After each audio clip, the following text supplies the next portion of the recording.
हरिया बस कर बेटा, सुबह से काम कर रहा है, आजा रोटी खा ले।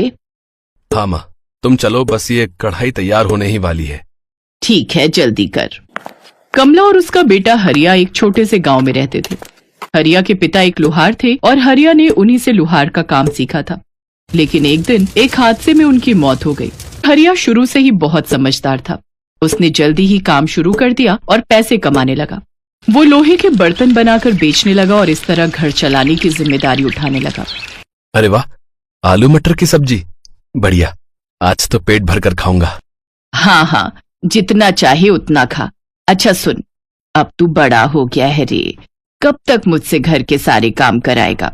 अरे कैसी बात कर दी माँ, कल से तुम कुछ मत करना, सारा काम मैं करूंगा। अरे बैल बुद्धि, मैं ये कह रही थी कि तू अब ब्याह कर ले। ना, मैं ब्याह नहीं करने वाला। क्यों भाई, सब करते हैं तो फिर तू क्यों नहीं करेगा? माँ, मैं जितना कमा पाता हूँ उसमें हम दोनों का ही गुजारा ठीक से नहीं हो पाता। ऐसे में तीसरी का खर्चा कहाँ से उठाऊंगा? और दूसरी बात, कल को वो आकर तुमसे लड़ने लगी तो मुझसे तो बर्दाश्त नहीं होगा माँ। अरे पगले, सारी लड़कियां एक जैसी नहीं होती, और वैसे भी घर में लक्ष्मी आ जाएगी तो अपने भाग्य का खाएगी, समझा?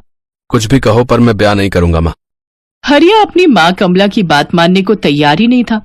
उसने आराम से खाना खाया और फिर साइकिल पर ढेर सारी लोहे की कढ़ाइयाँ रखकर उन्हें बेचने चल पड़ा। दिन भर में मुश्किल से वो 2-3 कढ़ाइयाँ ही बेच पाता था, जिससे उसे 200-250 रुपए मिल जाते थे।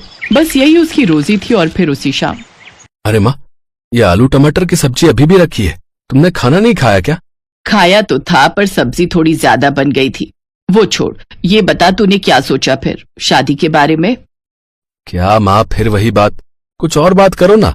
अच्छा, मतलब तू चाहता है कि मैं बिना पोते पोती का मुंह देखे इस स्वर्ग से धार जाऊं? इसे मेरी इच्छा मान चाहे जिद, ब्याह तो तुझे करना ही पड़ेगा। ठीक है, पर एक शर्त पर करूंगा मैं ब्याह। हाँ बोलना।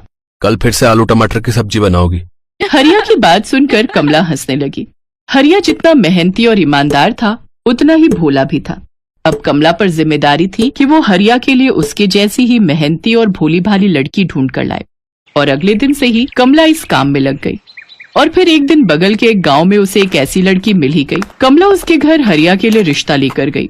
वहां पहुंचते ही उसने देखा कि वहां भी एक आदमी हरिया की तरह कढ़ाइयाँ बना रहा था। और फिर, दीनानाथ जी नमस्कार। नमस्कार बहन जी, मैंने आपको पहचाना नहीं। मैं कमला, रामकिशन की जोरू, चंबलिया गांव से आई हूँ। अच्छा, आओ बहन जी आओ। मैं और रामकिशन शहर में कई दिन साथ रहे थे, फिर मुझे पता चला कि वो शांत हो गया है